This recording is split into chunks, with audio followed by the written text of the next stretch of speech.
And now it's my great pleasure to introduce Babatunde Osotimehin, who's the Executive Director of the United Nations Population Fund. Dr. Osotimehin holds the rank of Undersecretary General of the United Nations, and since his appointment as Executive Director of UNFPA, he has intensified efforts to promote the rights and ability of young people to build a healthy world and the context of sexual and reproductive health. Prior to his current position, Dr. Osotimehin was Nigeria's Minister of Health and was Director General of Nigeria's National Agency for the Control of AIDS, which coordinates HIV and AIDS work in a country of more than 200 or 160 million people. So thank you very much, and a former senior fellow at the Pop Center. An enormous pleasure to have you. Thank you, Lisa.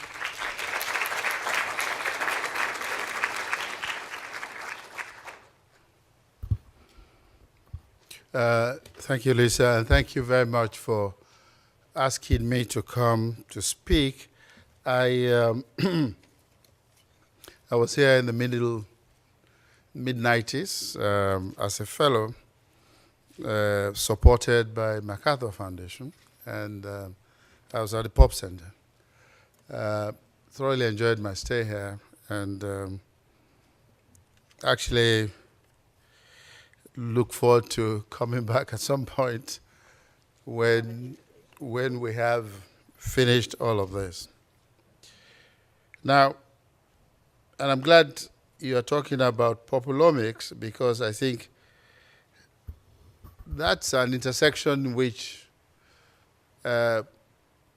academia and policy can work together in many areas, because I think we have not, as a people around the world, taking the issues of data and population very seriously. And in the course of my speech, I'm going to refer to this. Many of what we talk about and the projections we make today are based on data which sometimes are very fragile. Now, it's a pleasure for me to be here to celebrate 50th anniversary of the Harvard Center for Population and Development, and to also speak to some of the demographic opportunities and challenges facing societies and communities around the world. Incidentally, this year also, as Lisa said, marks the 20th anniversary of the Cairo International Conference on Population and Development, and its groundbreaking program of action, which, if you had followed what had happened before in Mexico and Bucharest, changed forever the way we think and work about population and development, and indeed has continued to gather work around the world, and the UNFPA particularly, with regards to women's health, women's rights.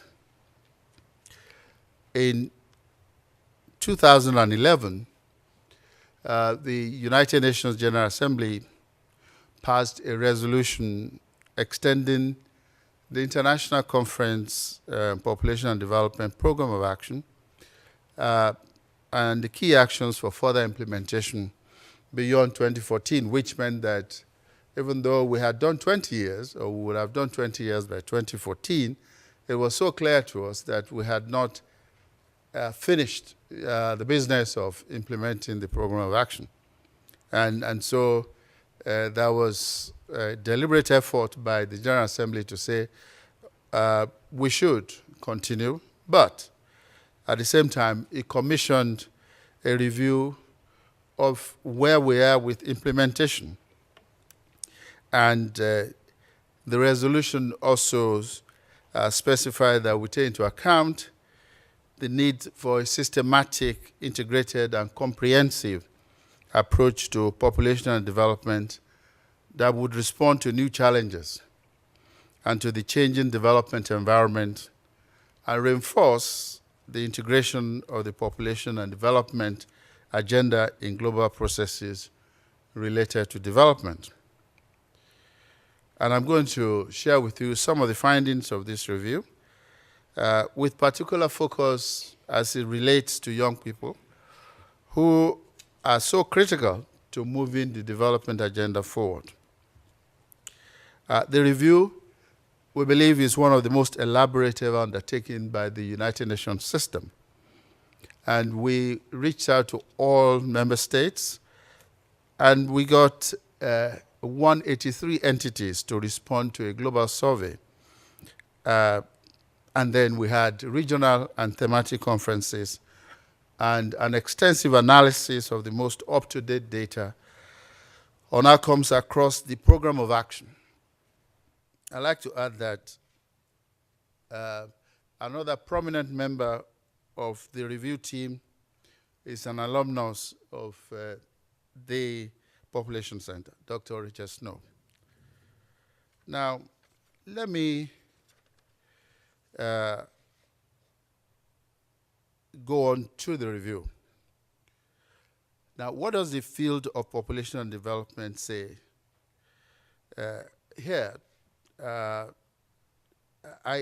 think I'm going to base it on an experience of an 11-year-old girl, and I think that I'm going to try and build it around that expectation of an 11-year-old girl.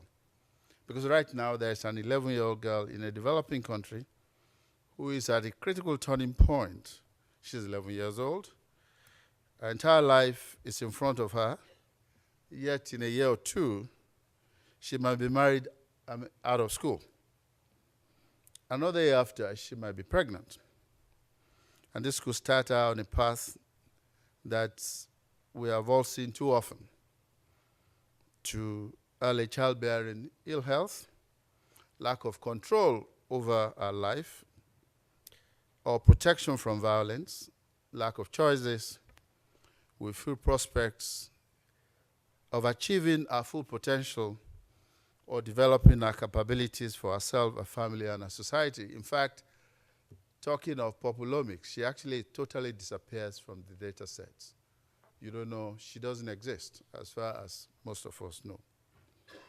So the question that we ask is, how does the field of population and development, what do we say to her in a world where macro-level concerns often obscure micro-level realities? How can we create unbreakable links between our understanding of economic growth, of social systems, of infrastructure and environment, and of what those powerful forces mean for the nearly 2 billion young people around the world, and indeed the 11-year-old that I just talked about, are such critical crossroads, and millions of vulnerable young girls and women like her. These are some of the critical questions that the field of population and development must continue to address to ensure the strongest possible research and evidence base for the youth agenda, and to enable us to bring the life course perspective with its focus on family formation, reproduction, aging, the places where we live, migration, urbanization, to global, national, and local efforts towards sustainable development. As we speak, out of the 2 billion young people that we talk about, 600 million of them are young adolescent girls. And that is the sort of numbers we're looking at, and their vulnerabilities because of the life they go through. So over the remainder of this presentation, I'll take you through the framework of the ICPD review, what it means for the agenda of population and development going forward. Drawing on that framework, I would delve into the findings of the review related to the youth dividend, beginning with education and employment, then moving on to sexual reproductive health and rights, and finally ending with what I believe is a call to action for governments, for the United Nations, and deliberations on development, as well as the research community. We would also talk briefly about the health systems as it affects this. So,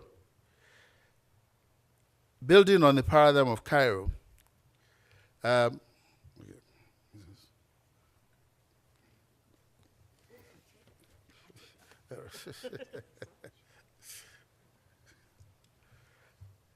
Now, building on the paradigm of Cairo, and as we speak about Cairo, I think we must remind ourselves that there was a sea change in global policy making around the 90s.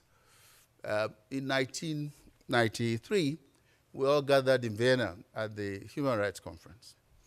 And in 1994, we were in Cairo for the ICPD. 95, we were in Beijing for the Women's Conference. And in between, we did the Copenhagen Conference on Poverty. And so we had 4 very major UN meetings that actually addressed the issue of poverty, addressed the issue of rights, and addressed the issue of women. And women and young women was at the center of all of these considerations.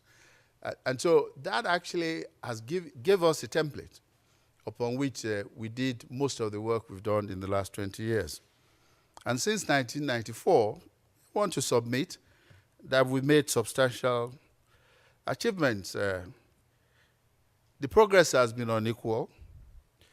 We face new challenges and opportunities, and implementation has been fragmented. And, the program of action, we can affirm the core message, and that is that investing in the individual human rights, capabilities, and dignity across multiple sectors and throughout the life course is the foundation of sustainable development. Indeed, the sustainable development we talk about today, as we speak about the new development agenda, actually came into being with Cairo, even though we did not drive it in the composite and the integrated fashion which we should have done. So, the ICPD program of action, as I did say, was such a human rights-based agenda. And I don't think that we have stressed that enough, that is, development must be based on human rights.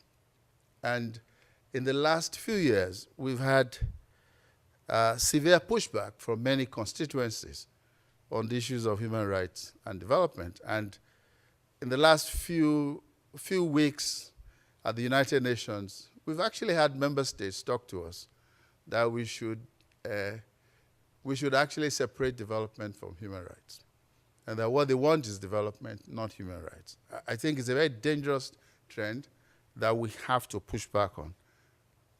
Development that is not based on rights leads to a lot of things which I'm going to talk about. Now, the reproductive health and sexual rights agenda that Cairo brought to fore actually enabled us to change the paradigm from control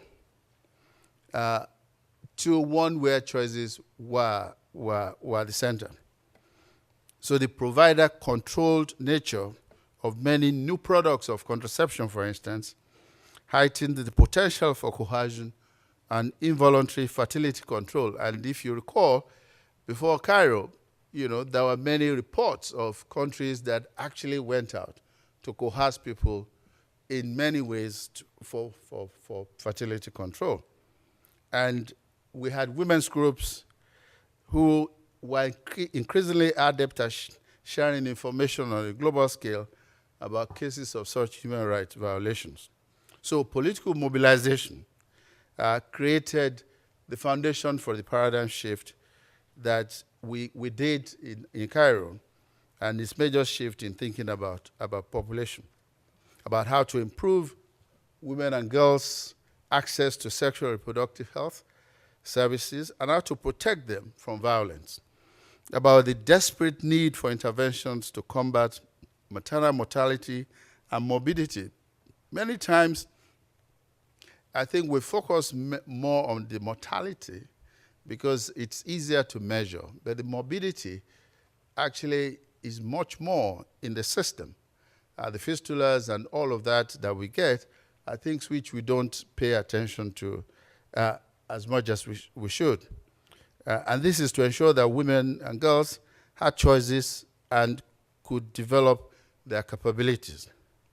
About the nature of population policy in a world where population growth will be slowing and where urbanization, migration, and eventually aging were increasingly salient, meaning that population policy was increasingly important as a development policy tool.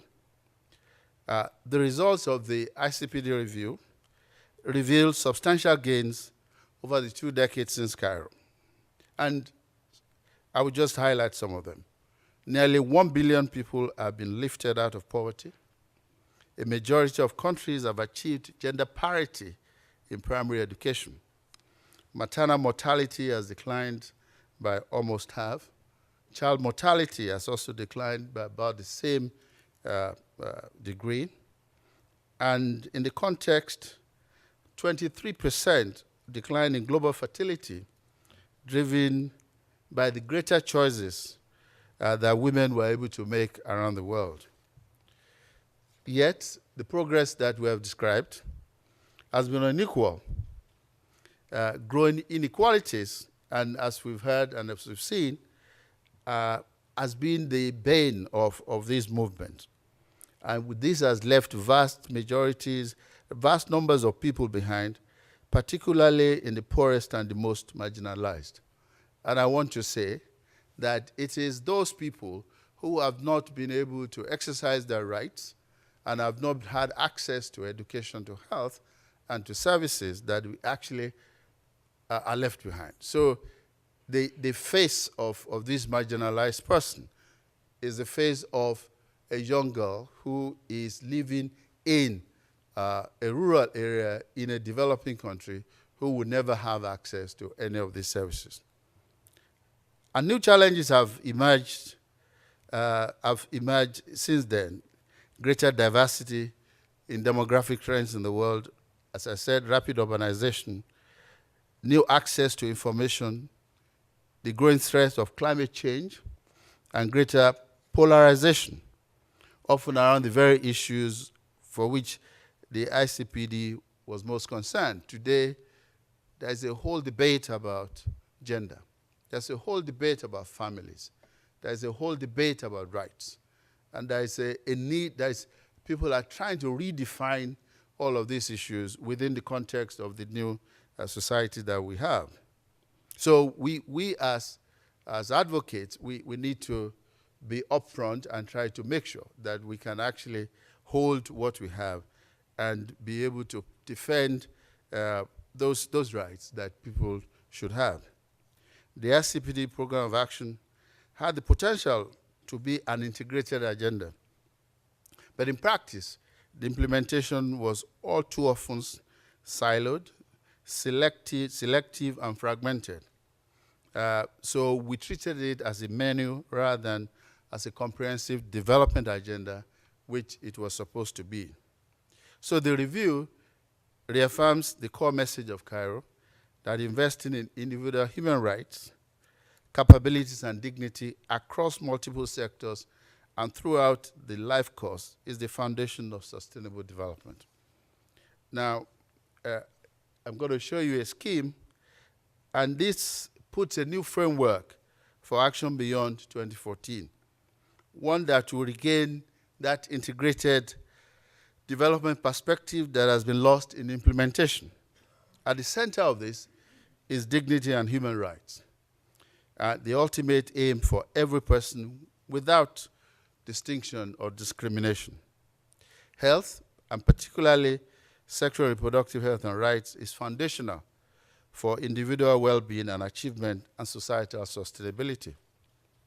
Place and mobility, which you see on the slide, focuses on the social and the spatial environment that we live in and move between. So the issues of migration and all comes into play there. Bringing the microdynamics of migration, urbanization, household change, and displacement to the achievement of individual rights and dignity. In the main, the issues of the program of action addresses addresses these three thematic pillars: governance and accountability are the means of achieving dignity, health and security of place throughout better information, and a rights-based approach. So at the end, and the end goal is sustainability. The sustainability built foremost on a foundation, again, I stressed on the dignity and the human rights of the person. Now, we review human rights in every area covered in the review, and the findings point to real progress in the elaboration and institutionalization of human rights, the framework since Cairo. Now, the inequalities I've talked about is something which is so striking. This particular slide shows that it shows you what has happened to global income, top 5% earners from 1988 to 2008. In 2012, approximately 8% of adults controlled over 80% of the world's wealth, and more than half of the income gains between 1998, which is this slide, went to the top 5% of earners. At the bottom 20%, gained basically nothing. Diversion of the world's wealth and finite natural resources went to a small fraction of the population, and this limits the resources for poverty reduction and sustained growth. So high inequality also limits political access, where assets equal influence, and it reduces social cohesion, upward mobility, empathy, and shared responsibility. And as a recent IMF report indicated, high inequality also hampers durable and sustainable economic growth. Now let me talk about young people. The ICPD report goes into great detail on the full gamut of population and development issues covered in the program of action and the ones that have emerged since Cairo. But the ones that are very striking is about young people. And the slide that you see actually shows the demographic importance of young people around the world. The youth agenda has never been more important than now. And we have a largest generation of young people the world has ever seen. Young people aged between 10 and 24 account for 28% of the population in 2010. Now, 27% of them in Asia, more than 31% of them in Africa. And this proportion will remain above 20% in all regions, except for Europe until 2035, and above 30% in Africa. How do we meet the needs and aspirations of these young people? And we believe that that is what is going to define the world's future. A decline in fertility after the births of these young people means that they must be self-supporting, since there would not be a larger, younger cohort to support them, and they would live longer lives, as we have seen in the projections that we saw before. They would also need to support the growing population of older persons around the world. And I want to just add to the slide that Lisa showed, that even though you showed Brazil and all of that, we also know that in Africa, that the aging is growing more rapidly than we even expect. So, and in those kind of circumstances that don't have the kind of social protection flaws that you need to support, is going to become more challenging. So, majority of these young people, as I did say, 90% of them live in poor countries where education and health systems are weak, reproductive choices are not guaranteed, good jobs are hard to find, and mobility may be constrained. So they really are in a poor space. And the information age, unfortunately, has also increased their awareness about their human rights and given them a broader vision of what their lives could be. So there is agitation, and we need to deal with all of these issues in a very comprehensive way. So the fundamental question many countries, and indeed the world, faces is how to ensure that these young people have what they need to fulfill their potential. This requires different sort of investments in young people, and these investments must be broad-based, inclusive, and provide equitable growth that will ensure equal opportunities for all of them. Now, let me begin with education.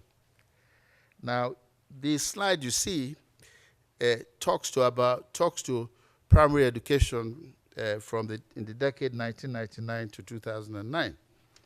Primary education enrollment rates reached about 90% across the world.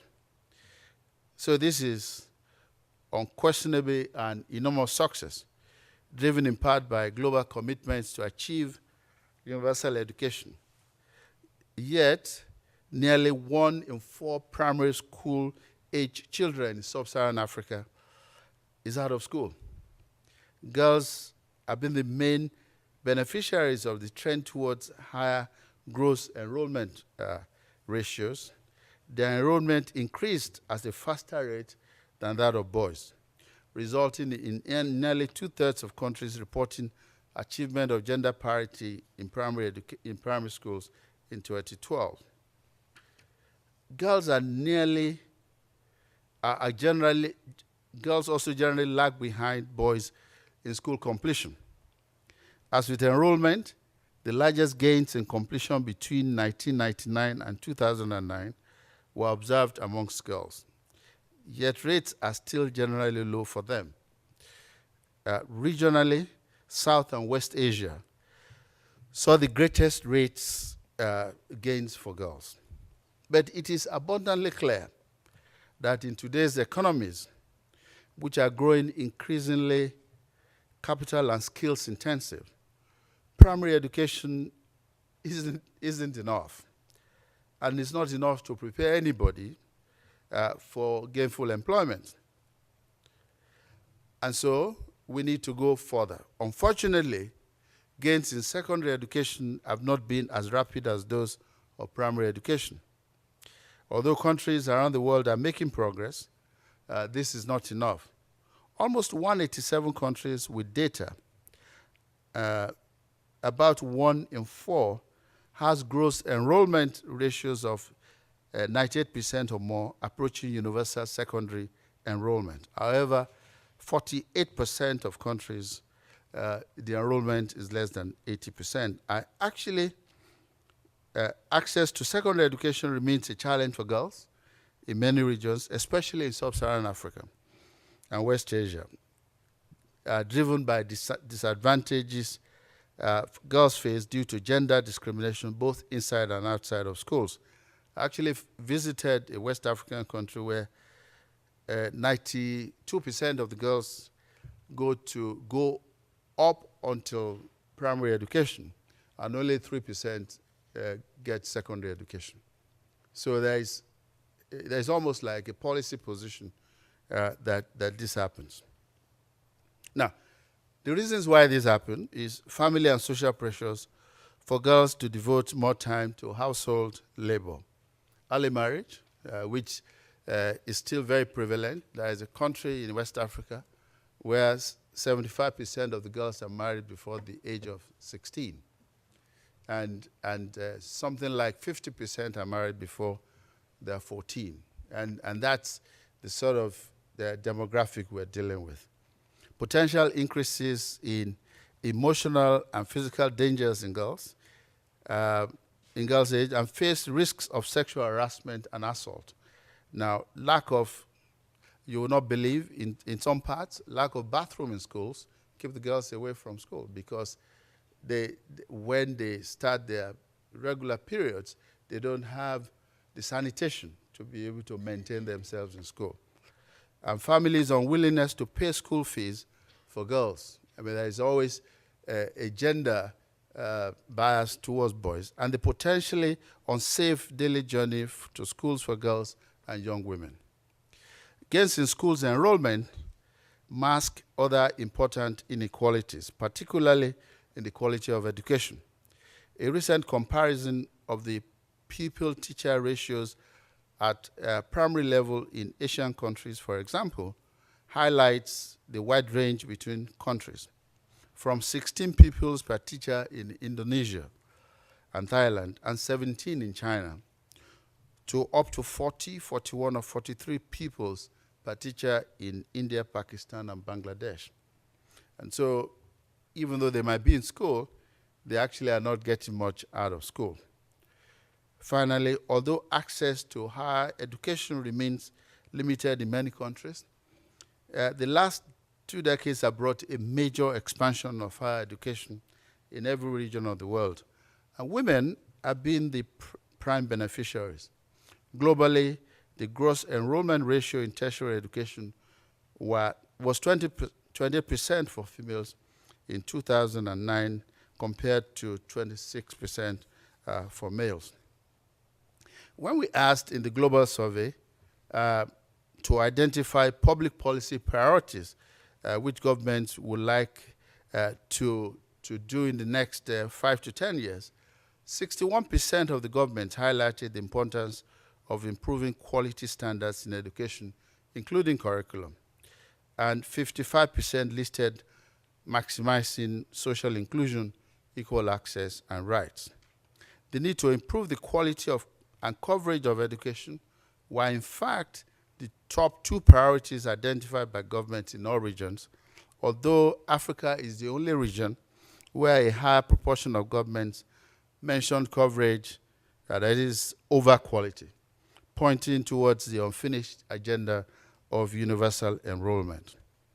Common priorities also included investment in both physical and human resources, that is teachers and schools, to ensure that this goes.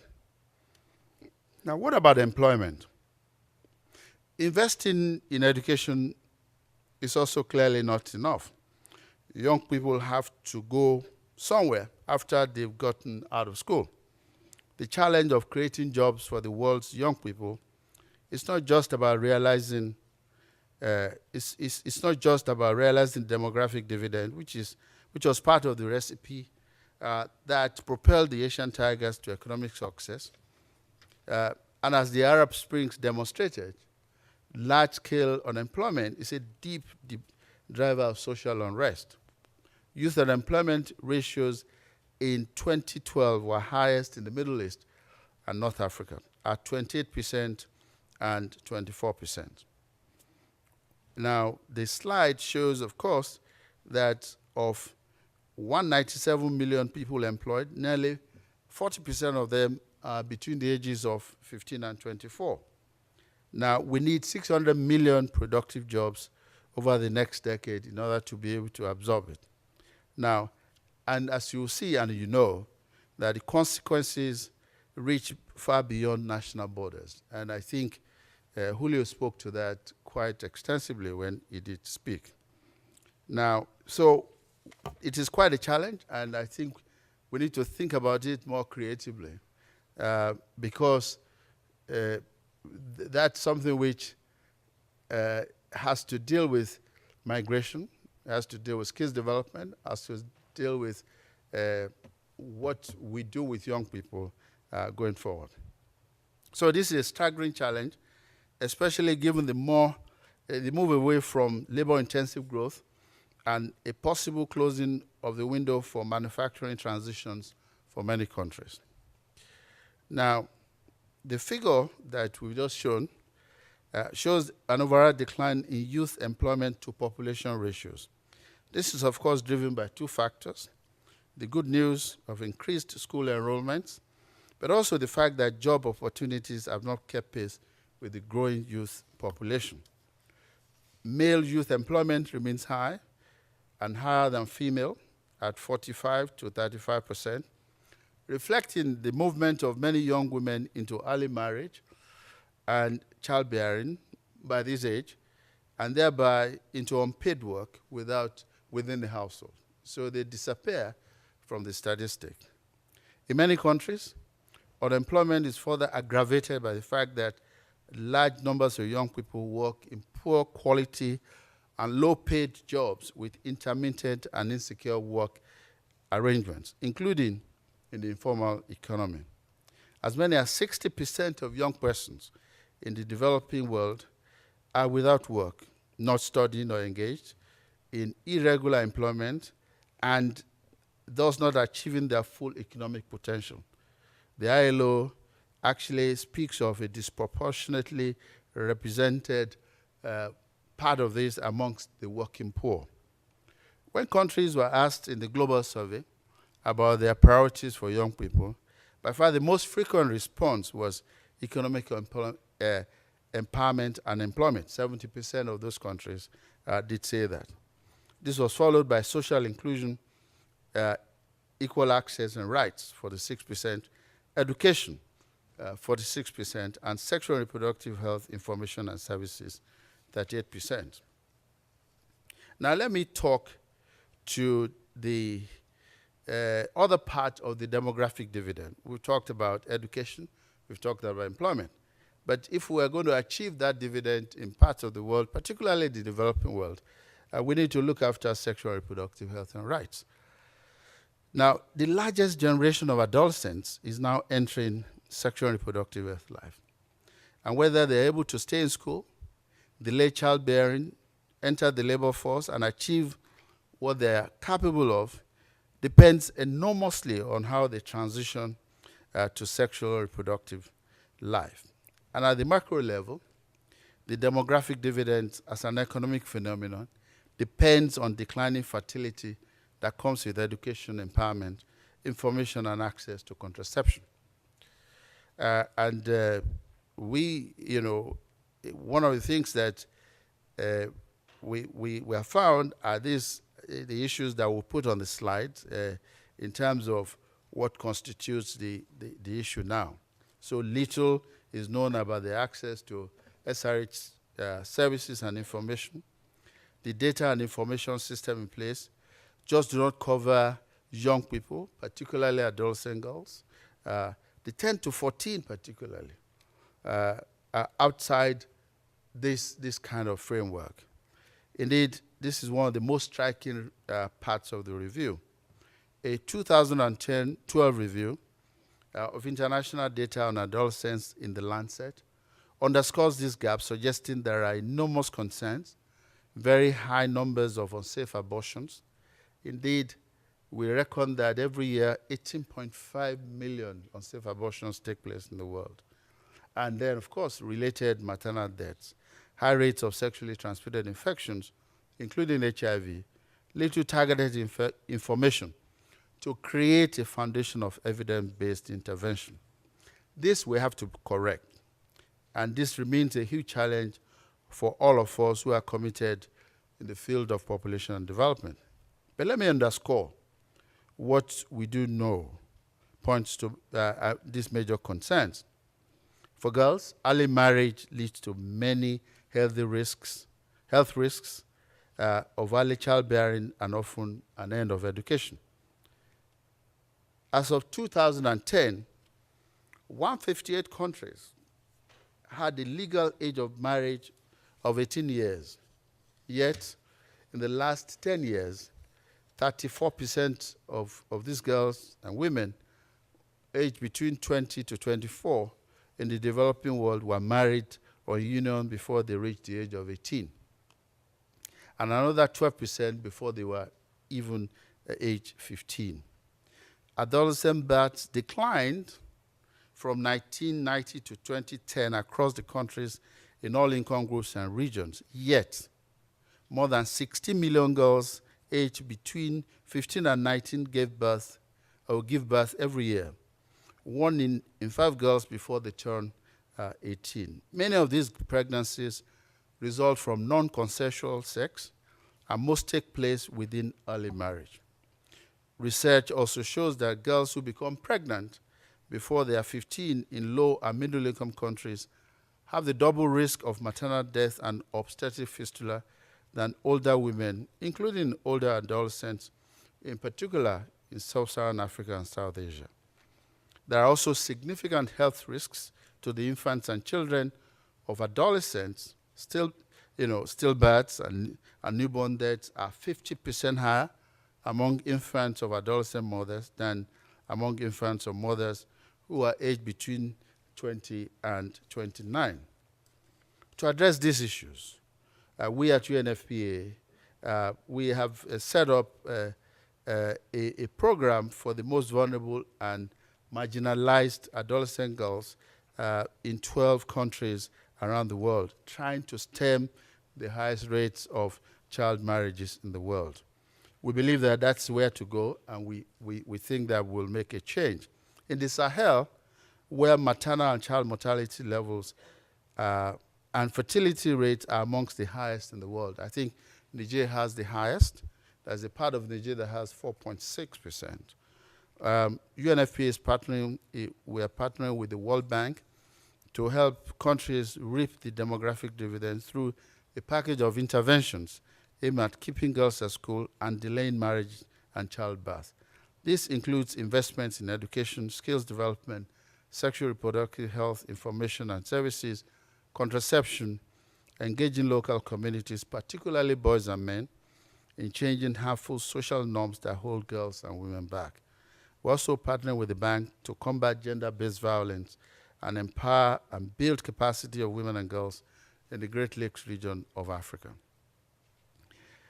The most contentious, comprehensive sexuality education, which we believe should be an integral part of sexual and reproductive health and rights, and our interventions in these two regions as things that we're pushing. There have been important reviews of comprehensive sexuality education in the last several years, including meta-analysis, and while the results are still mixed, we believe that the results point to positive results on behavior. The most positive impacts are observed where comprehensive sexuality education curricula emphasize gender and power, including gender norms and relationship dynamics. And in that sense, we believe that we can reduce gender-based violence, which is one major issue which we have to deal with. So support by governments for youth sexual and reproductive health services, it's something which we have to continue to push. Only 54% of countries in Africa reported policies, programs and budgets in place to address comprehensive sexuality education, compared with 96% and 90% and 80% in the Americas, Europe, and Asia. So we have work to do in Africa. Now, Julio spoke about the health systems because this is where it all comes together. So one of the major findings of the review, with powerful implications for the often fragmented implementation of the program of action, is the fact that significant additions in access to sexual reproductive health, including for young people, will be difficult or impossible to achieve without major health system strengthening. This finding is most powerfully underscored when we unpack two of the most important indicators of access to contraception, and so contraceptive prevalence and the skills birth attendance. So when you look at the slide, you see that we've seen global gain in contraceptive prevalence rate over the last 20 years, and perhaps the most impressive has been in Africa. But Africa, of course, you see, started at a low starting point.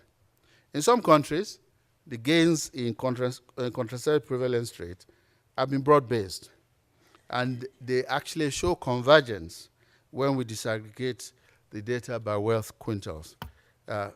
Yet, in far too many countries, the gains are driven by greater access for the wealthy, whilst those at the bottom stagnate or even fall backwards. And that is demonstrated in these slides that we've shown.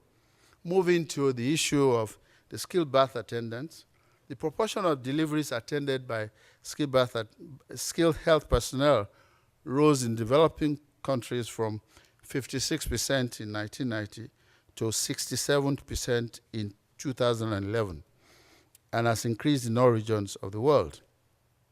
Yet, the least progress has been made in sub-Saharan Africa, where laypersons and traditional birth attendants attend the majority of births, and what gains have been made are inequitably distributed. Once again, we see some of the countries where gains are have been brought up from the bottom of the income spectrum. But access to good maternal care remains highly inequitable across regions, as you see in the slide, between poor and wealthier women, and between women in urban and rural areas. And these figures also show countries where the gap has actually widened, with gains at the top of the income spectrum and declines at the bottom. In many countries, it is the health system as a whole that precludes progress. And so we have to address it in a very comprehensive manner. A study of 58 countries in which 51% of all the maternal deaths occur found an acute shortage of health workers as the cause. The global health worker shortfall in 2013 was 7.2 million, and is projected to reach 12.9 million by 2035. 83 countries fall below the minimum threshold of skilled health professionals. Rural populations lack of access is exacerbated by concentration of health workers, particularly the most skilled and specialized in urban areas. Yet the urban poor also face barriers in accessing SRH. As Minister of Health in Nigeria, we found that 53% of all doctors in Nigeria were in Lagos. 53% in one city. And just it's impossible to deliver care in that kind of situation. Globally, the distribution of health workers is such that countries with the greatest need and the highest disease burdens have the lowest absolute numbers of health workers and health worker densities. There's a desperate need for innovative solutions based on strong research and evaluation of what works, including innovations in health worker training, recruiting, retraining, and rewarding, task shifting, rotations, and extending residencies. Now, let me conclude. And before I conclude, just to speak, I think that Ethiopia has shown us what we can do with the health worker crisis.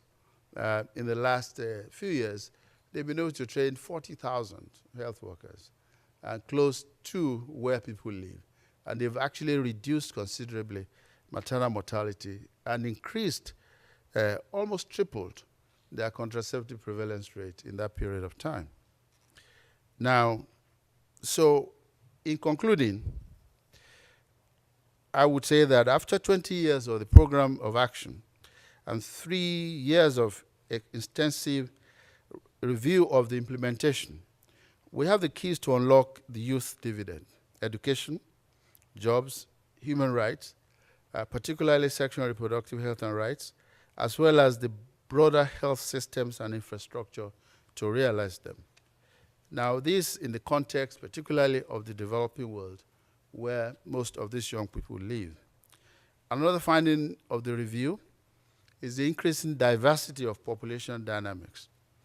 But we were moved beyond the era of singular focus on global population growth.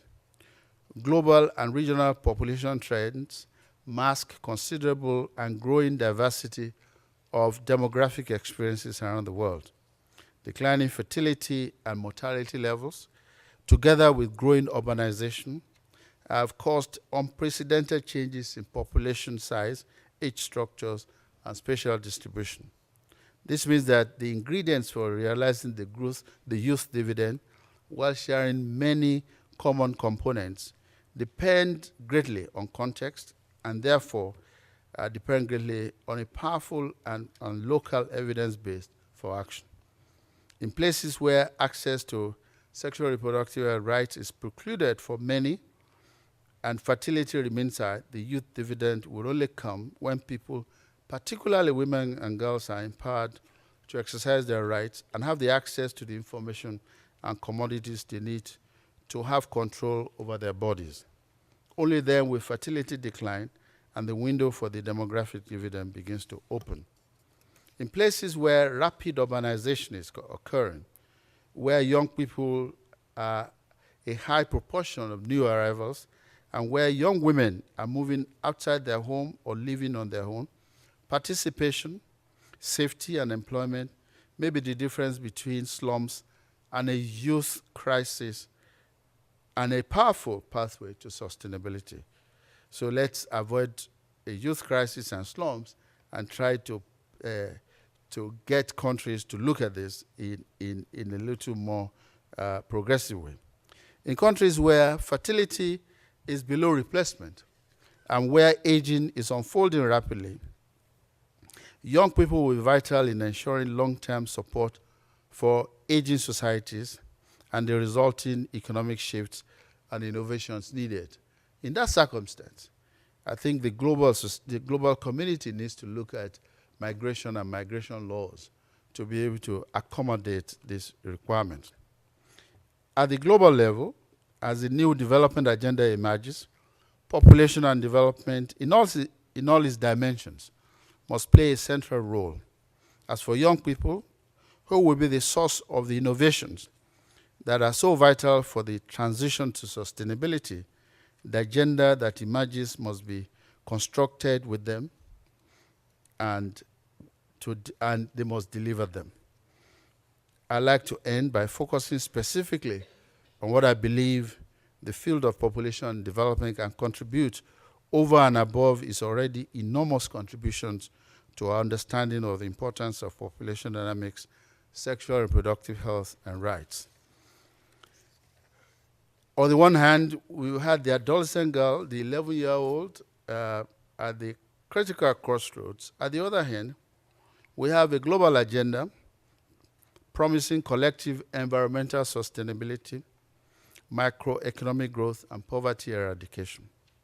Too often, in population and development, and in development more broadly, the links between that 11-year-old girl and the global agenda have been severed. The current efforts to define a more sustainable development agenda beyond 2015 offers us a unique opportunity to repair these linkages and reaffirm the core message of Cairo, that collective sustainability rests on a foundation of individual rights and dignity. The first step is to ensure that gender equality, sexual and reproductive health and rights, and the rights and the needs of adolescents and young people are as prominent and integrated as possible in the post-2015 development framework. The health and capabilities of today's young people will determine the world's ability to achieve the post-2015 agenda and the sustainable development. In any case, it is for them. 15 years from now, they will be the ones who will be in charge, and so they have to be part of it. This is why we at UNFPA, we're calling for a specific goal on youth aimed at expanding the capabilities that young people, especially adolescent girls, require for employment, health, resilience, participation, and citizenship. And this must include targets on provision of education, skills development, entrepreneurship training. That education must include comprehensive sexuality education for all young people in and out of school, universal access to confidential, non-judgmental sexual reproductive health services, particularly for adolescent girls. And we must also provide public safety for girls, including programs for the most disadvantaged and at risk. And they must participate politically in decision-making that affects them. And as they say, nothing about us without us. So young people must be drivers of change, and we need to ensure that they have the choices and the tools to fully participate in development, realize their full potential, and contribute to their societies. This is something that must be addressed by all the stakeholders, research community, and I like to focus intensely on these linkages so that you can design your research to cut across macro and micro perspectives and truly investigate the relationships. So the world can be discussing, and we can get that 11-year-old girl which I started with. So it's not about GDP, about degrees of Celsius. It's about the people who will make that change happen. If we get this right, we can transform our life and we can transform the world. Thank you very much.